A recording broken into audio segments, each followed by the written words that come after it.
Welcome back to Catch Some Soulshine, and today I am talking with Dr. Prudence Hall, OBGYN physician from California, and she has really done some deep dive searching into menopause. And if you have menopause, if you're a guy and you're listening, please pay attention. If you have menopause and somebody's shushing you or telling you it's in your head, you want to listen to this. She talks about diet. She talks about different testing. We have a special recipe for you.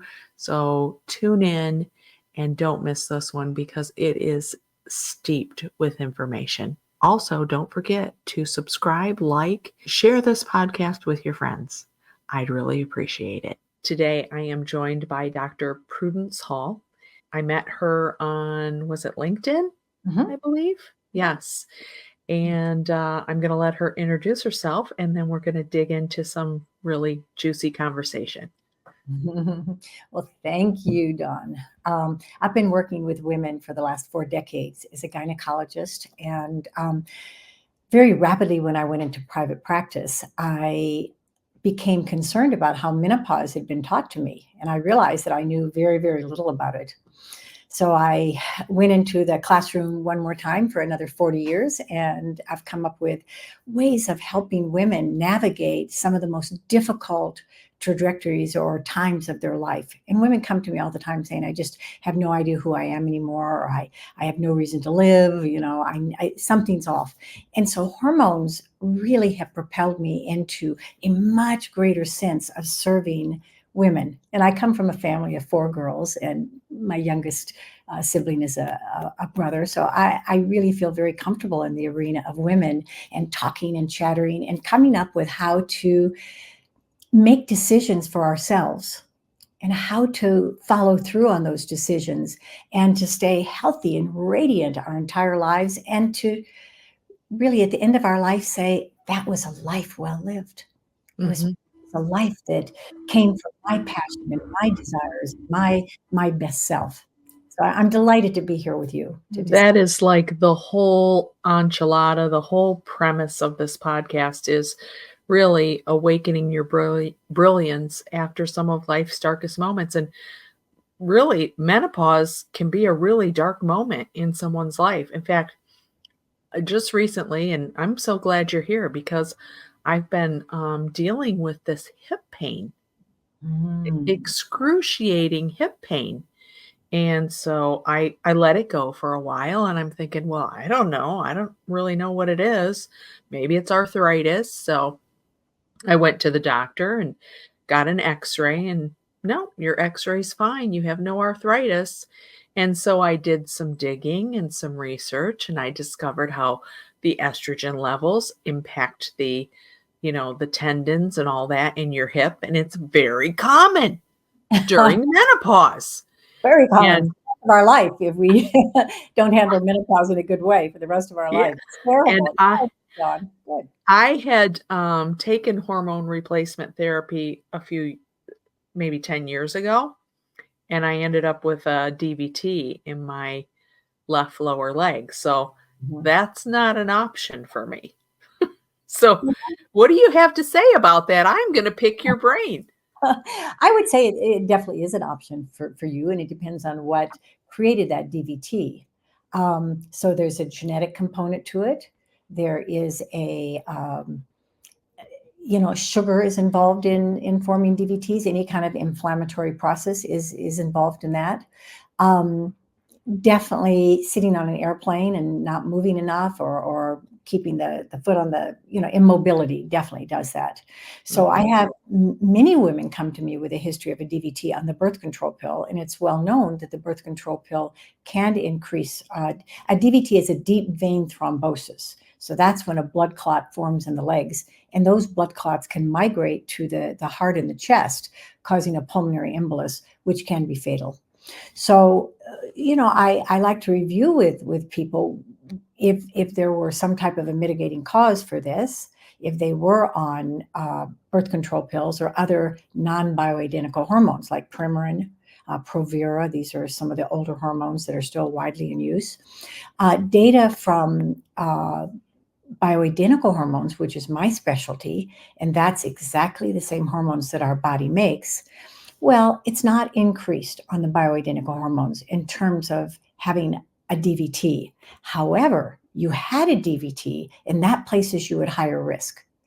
But I don't think the trigger was your hormones, unless it somehow were some of the unless it was some of the the non-bioidentical hormones. But there's quite a bit of knowledge saying that pregnancy will increase it because the estradiol levels there are 12,000, 10,000, very, very high.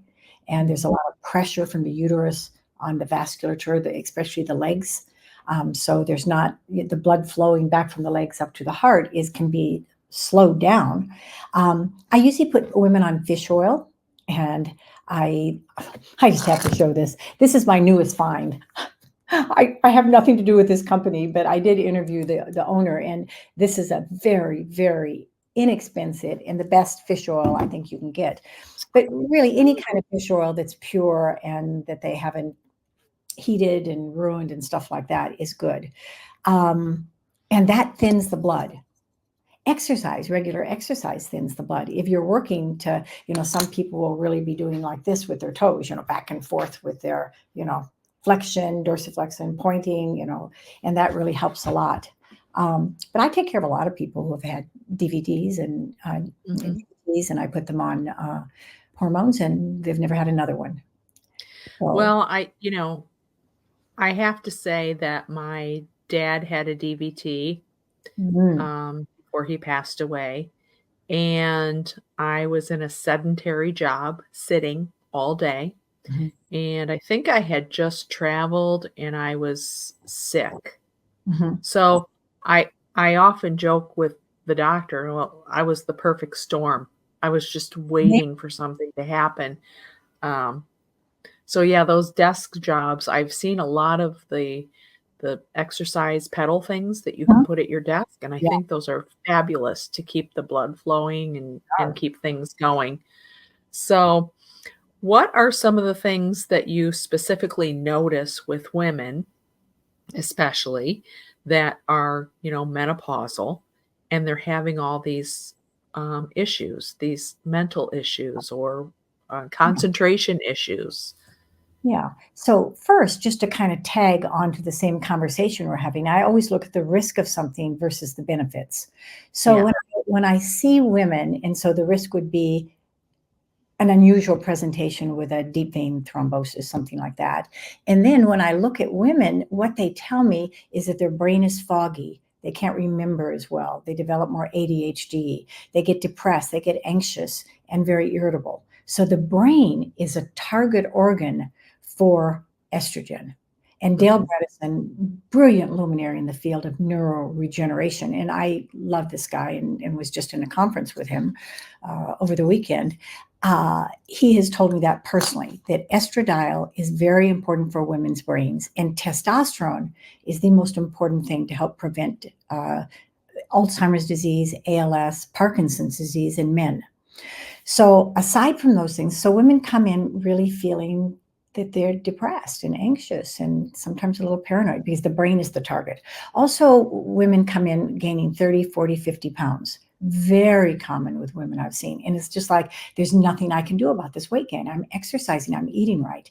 So menopause causes that because, let's see if I have a little pin here, because when women go into menopause, um, here's my little pin. What happens is, okay, here's low estrogen, like that. And what goes up is sugar. You want to Mhm. gain weight, eat sugar. That wrecks your metabolism and hurts your metabolism. Up goes low estrogen, up goes inflammation, up goes stress, up goes your cholesterol. So women feel that their bodies are changing, their skin is aging, their hair is falling out. So this is due to these, I call them, the result of low estrogen. And those are the core causes of many diseases. So women frequently will also present with me saying, hey, I have hypertension. And, I just had a heart attack. And let's say they're 55. Now, the number one cause of death in women is a heart attack. And hormones optimizing hormones, replacing hormones to more youthful levels is a very strong suit, a strong way to play in terms of prevention of neurodegenerative decline like Alzheimer's disease, obesity, high sugar, inflammation. And perhaps it's not only just, not perhaps, but definitely it's not just the estrogen that is low. A lot of times women come in with, they have a kind of an adrenal burnout where their adrenal glands, which sit right on top of the kidneys, have become very, very stressed due to their stress. And they start to plummet. We call it burnout or adrenal deficiency, as well as thyroid. Now, thyroid, when it's low, causes a lot of body pain. So women feel old and forgetful and angry, and they can't sleep. Just a whole weight gain, just a whole sexless. I'll tell you, when in menopause, women tell me all the time that they're worried about their relationship and whether they're showing up in the way that they need to show up. And if they're single, they say, yeah, I definitely don't want to date because, men are no fun anymore. The vaginas become dry. Mhm. So these are So very, what kind of testing do you do for, uh, to check this out and to identify what biohormones or whatever they need? so I check about 14 different hormones. I check the thyroid. Those are, 3 hormones that I check, plus antibodies to see if somebody has an autoimmune condition of their thyroid gland. Um, and then I do a reverse T3, so that would be 4 hormones that I check with that. The ovarian hormones, I check a pituitary hormone called the follicle stimulating hormone, and then estradiol, progesterone, testosterone. For the adrenals, I check DHEAS, pregnenolone, and cortisol. I start with blood, Dawn, because blood is covered by insurance and it's pretty accurate. Not as accurate for the thyroid, but it's pretty accurate. And then later I might do a 24-hour urine test or saliva sometimes for cortisol, just to follow the cortisol, which is an adrenal hormone. So I check all the hormones that we have, the major hormones. I look at the hemoglobin A1C and insulin. The Mhm. hemoglobin A1C is a 4-month marker for sugar damage. And I should say, I'm just almost speechless right now, but the connection between our metabolism and that hemoglobin A1C sugar damage and our immunity is just hand in glove. So when the sugar is high, our immune system is very, very affected. So everything plays together. The brain is Yeah. not separate from the gut. The gut is integral in terms of every aspect of medicine. And, Yes. the I'm skin. hearing that that's, like, more and more prevalent. Everybody's talking about how important the gut biome is Mhm. for everything, and a lot about sugar as well. I read a book by Alan Carr. I can't remember the name of it, but basically, in a nutshell, it was describing how we've conditioned ourselves to love sugar Mhm. That's right. because it's in these, processed foods, and, once you have that Mhm. sugar craving, if you take it away and really focus on the natural foods that have sugar, they taste a lot sweeter. That's exactly right. They're more satisfying, Yeah. and it's really a mindset thing to get yourself away from sugar. I remember going into work and saying, "Who brought in this poison today?" Well, Because that's it's really what it is. It's it's poison for our bodies. it's the basis of, everything is multifactorial. Now, the father of functional medicine, which I learned maybe 25 years ago from Dr. Jeff Bland, and he's on YouTube if you want to see him, Big Bold Health, he's amazing. The connection between the gut, the brain, sugar, metabolism, the heart, all the arthritides, all the autoimmune conditions, all the inflammatory conditions that we have, they're all interdependent. So in functional medicine, you look at the core root cause of heart disease. That would be high sugar, increased stress, including, menopause is a huge stress 24/7 in women when we enter it, lack of sleep, lack of exercise, or over exercise. and under eating. Those are also stresses. You look at the hormone analysis and the optimization that you have. And exactly, the gut microbiome, Dr. Bland has been talking about for literally since the 1990s, the early 1990s. And it's coming to the mainstream.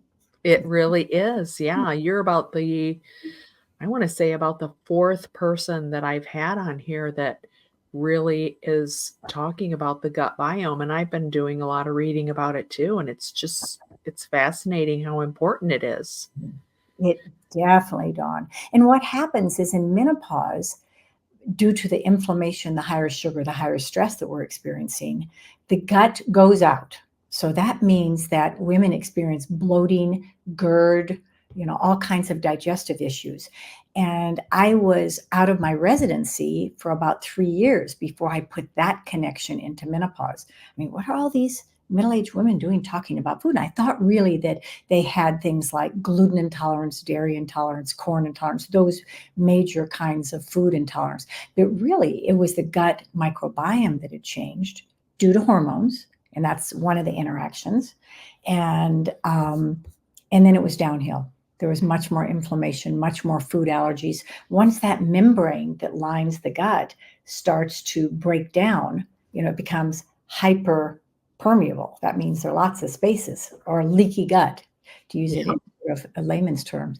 Then a lot of stuff goes into the bloodstream that can, when the immune system looks at it, say, whoa, this is an invader, and cause antibodies and autoimmune conditions from that. So it's just beautiful the way the body is interconnected. Yeah. So everybody, well, not everybody, but there is a lot of buzz about probiotics. Mhm. But what I've really been hearing more of, and maybe somebody out there hasn't, is the importance of prebiotics as well. Do you want to speak about that a little bit? Yes. Um, in order to know what we have and what we don't have, we can look at symptoms. We can also look at a gut analysis. And Genova does a good job with that. They look at, the different types of bacteria we have, the types of parasites and bad bacteria we have, and whether we're digesting our food well. And, so that's one company that for years has looked at this issue. When someone has a GI problem, I'm looking for the bigger causes of it. What do you eat? And then doing an elimination diet right off the bat is a great idea. So you eliminate gluten, so that's wheat and all the other gluten, all the other products from gluten. I strongly encourage them not to open packages in terms of eating, to eat a plant-based, rich in polyphenol diet, anti-inflammatory diet, good oils, olive oil, coconut oil. If people choose to eat some protein, which I personally choose to eat a little bit of animal protein, I'll eat some wild fish. You don't want to eat farm fish. That's very, very toxic. But wild fish, you can eat chicken that's pasture raised now, that's not raised in cages, and that's ethically raising animals too. And you add nuts, seeds, along with the oils. Beans, not bad for many women. Some women, need to cook them in a pressure cooker to get rid of some of the, the things that cause bloating. And then, so 2 weeks on that diet, then what you do is you add back little by little and see what causes these symptoms. If the symptoms don't go away and they stay the same, then diet is less likely. But I still recommend a healthy diet. The next thing we look at is I add digestive enzymes. After the gut test, I look and see, what prebiotics and probiotics might be helpful. Fiber is very important in terms of adding the prebiotics. So fiber would be, each company has their own fiber, like Thorne, Metagenics, Designs for Health. These are some of the big companies. But you could even have, I don't know, psyllium husk is good, and plant protein. Every morning I make a smoothie where I put in celery and carrots and kale and spinach, and somehow it tastes great. And I don't know if that's a changing of the taste buds, but sometimes I'll offer it to friends. What do you think of that then? Oh, it's really actually good because Mhm. there are things that you can put in like the low glycemic fruits you want in your diet too. Blue raspberries, blackberries, strawberries, blueberries, and you want to have a diet that's low in sugar because sugar Mhm. will increase inflammation. So I like digestive enzymes and I like the probiotics and prebiotics very much. What's your take on, stevia as a sweetener? I think there are a number of acceptable sweeteners. One of them is allulose, and allulose is new, it's plant based. Another is monk fruit. And I'm getting ready after this conversation that we have together to make some dynamite bran muffins with Dr. Jeff's Bland. It's called Himalayan. It's a kind of flour made from Himalayan tartary buckwheat, and it Mm. has more polyphenols in that that flour than anything on the planet. You can get it at Big Bold Health. And I'm I'm not I'm not you know telling you this because of my own benefit, but just because I'm going to make these great muffins. Mm. And you start thinking about what goes into those muffins. There's bran, I'm putting in flaxseed, that's ground flaxseed, blueberries, walnuts, pecans. This wonderful flour from Dr. Bland. Maybe a little tiny bit of monk fruit with allulose in it for the sweetener. I would say that that's an excellent way to grab something quickly when you need it because there's Right. everything prebiotics. I mean, everything's in it. Oh, a little bit. I get sheep's yogurt. It's by Bellwether, I think, which is organic sheep's yogurt. And I'll put a few scoops of that in there. I'll definitely be using olive oil in that recipe. I have a suggestion, though. Mhm. Maybe we could put that recipe for the muffins in the show notes for I people. would love that. I Yeah, would love that because yeah, I'm always looking for ways to use that Himalayan tartary buckwheat, in terms yeah. of. And then if they want to order any of these, ingredients, we can have a link for that too if you Yeah, want. sure. That's Okay. great. That's All great. right, I'll do awesome, that. good. Yeah. So what are some other things that we can do to elevate our health? Mm. We've talked about the gut biome, we've talked about exercise, sleep, eliminating sugar.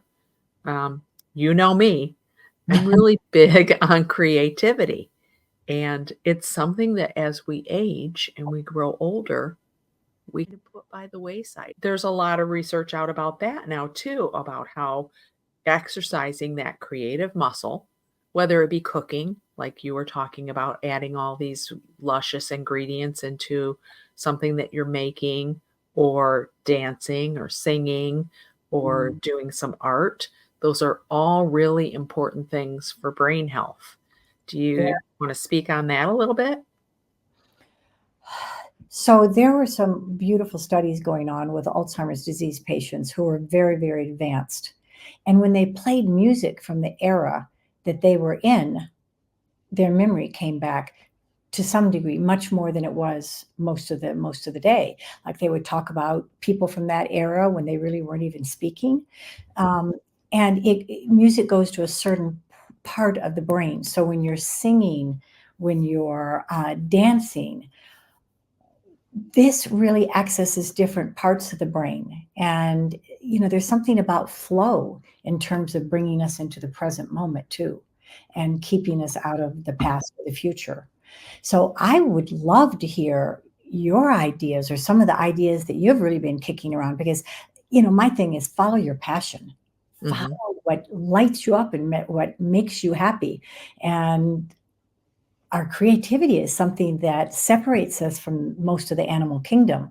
The mhm. animal kingdom, has programmed information, and the birds fly south, and they know how to do this. It's not a member of the tribe saying, "Oh yeah, let's build the igloo," and see if we'll stay warmer. Penguins don't do that. So Yeah. definitely it's part of our survival mechanism, but it's that that makes life just beautiful and in service. So I'd like to hear what you have to say about that, frankly. Well, there's a book out, 2 women wrote it, called Your Brain on Art, and Mhm. they've toured around the country, telling about the research that they've done for this book. And theirs was mostly focused on artistic things like color, Mm. viewing art, participating in art. And what they discovered is whether you're viewing art or participating art, it activates certain places in your brain. And there are different places that are activated with different colors as well. But the interesting thing is, it doesn't have to be, but it's a person's preference to the color that activates that. And we internally know what that is. So, for example, if you like to sing, or Mm. if you like to dance, or if you like to draw, and you're drawn to those things, there's a reason, because your brain is craving it. And then, it shows that the neural pathways in the brain start to actually connect. And of course, we don't, override, we don't get rid of some of the neural pathways that are there. But when you create new, stronger neural pathways with something pleasant that is changing the chemistry of your brain, what they found is accountants did better at work when they participated. Lawyers did better. My husband is a lawyer, Mm. and we've had some trauma in our lifetime with a lot of loss and grief. And his mother was an avid knitter. And a couple of years ago, he inherited a bunch of her yarn and he started knitting. Like Gandhi, And weaving. he loves it, and it's just really therapeutic. And, Wonderful. some nights I'm like, "Well, what are you gonna do?" And he goes, "I'm just gonna knit. Just It's gonna sit on the wonderful. couch and knit." It's wonderful. Yeah, and it brings you to that place of stillness, It does. and it's, that rest and that stillness, I think, is something that in our culture we kinda lack. Oh, yes. It's actually a very high spiritual principle that Mhm. when the body is moving in a certain way, the mind just stops its chatter, or we don't Mhm. notice it anymore. I mean, Osho, when he came to the United States, he said, "Oh, Westerners, they have to have active meditations. They can't just sit there. They have to be doing something, and then that allows their mind to relax." I think it's yeah, I love the fact that your husband has become Mhm. a teacher. Yeah. And I started doing, painting and drawing after, we had our tragedy, couple tragedies, and then I loved it so much. It was really the first time that I was able to sit still and just be and enjoy that peace and serenity, and it really has helped me carry through some pretty turbulent times. But to get back to what you're saying about menopause, that's a real thing. Like, I'm noticing my body changes. I have swelling in my ankles. If I don't, Mhm. I've got to get up and drink water right away. Yeah. Um, I do have some of the brain fogginess that you talked about when you were going through that list. I'm like, yeah, yeah, yeah. I can relate to some of that stuff. Yeah. So, in terms of the brain, handling menopause and optimizing all of our hormones is very important.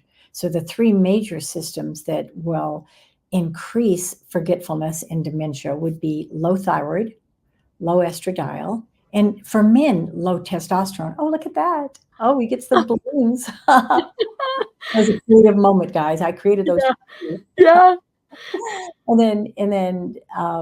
So it's in low adrenals, those are very important. And then the sugar component, when you really look at dementia, you look at, is there sugar damage? That's the hemoglobin A1C. And how much stress is there? And how much toxicity is there?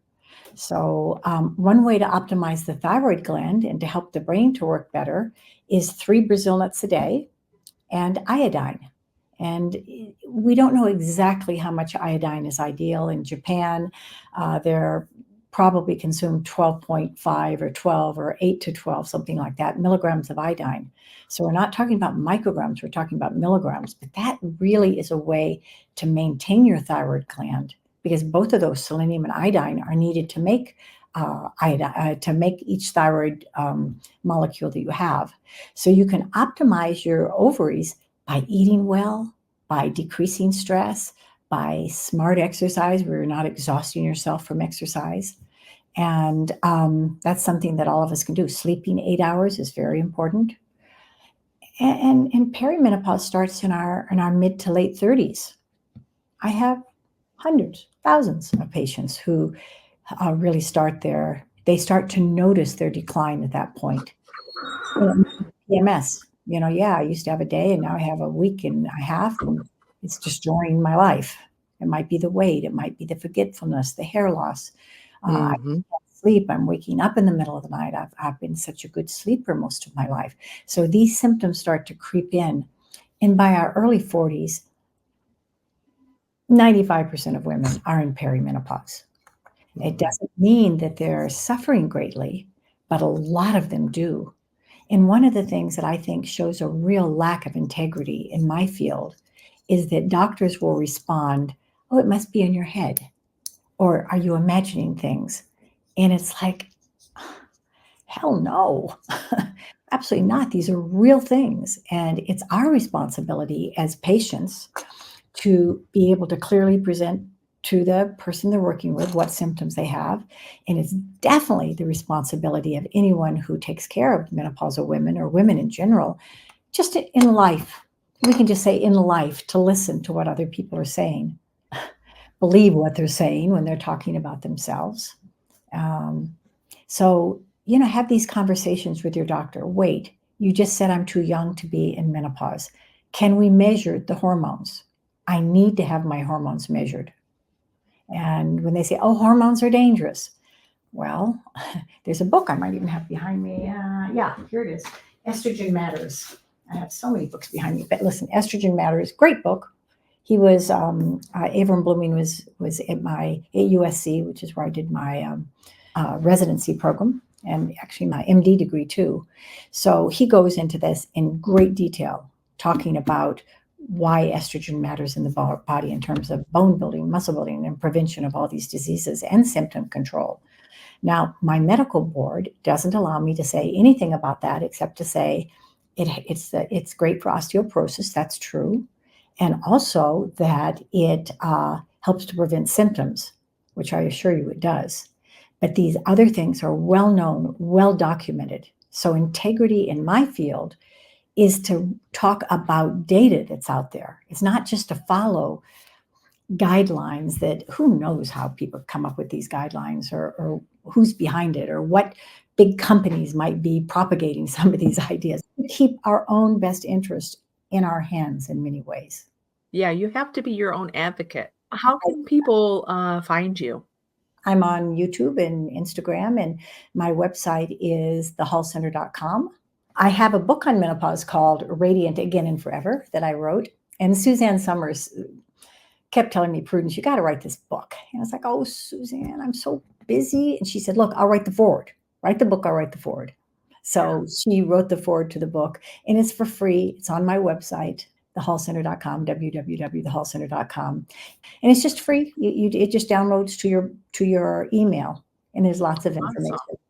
And I'm going to have all your links in the show notes as well so people can click because we like the easy button. And we're going to have your special recipe as well. So check those notes out. You'll get the recipe. This has been so helpful, and I really appreciate you coming on and talking. I'm sure, like me, somebody has gotten some really valuable information. So Oh, thanks so much. I I, appreciate you. and I appreciate this new field of creativity. It's not new, but it's. I think it's a very important link in terms of surviving grief and making the brain embrace new ideas and learn new things, create new pathways by learning Mhm. things and doing what you love to do. I'm sure it decreases stress, Dawn. Yes, That's yes. one of the factors that it works through. Thanks again for coming, Oh, And again, check the show notes. Menopause can be a dark moment for a lot of people. With the right knowledge, education, diet, all the testing, supplements, you can lead a beautiful, healthy life. I hope you've gotten something out of this today. I know I sure did. And check out Dr. Prudence on her website at hallcenter.com. And you can download her book, Radiant Again and Forever. It is free on her website. If you are seeking some freedom, whether it be mind, time, financial, it all starts with you. So take this opportunity to download the Time for Freedom journal, which will be followed by 30 daily prompts delivered right to your mailbox. You can see how your life can begin to shift and change. Thank you so much for listening, and I will see you next week on the podcast.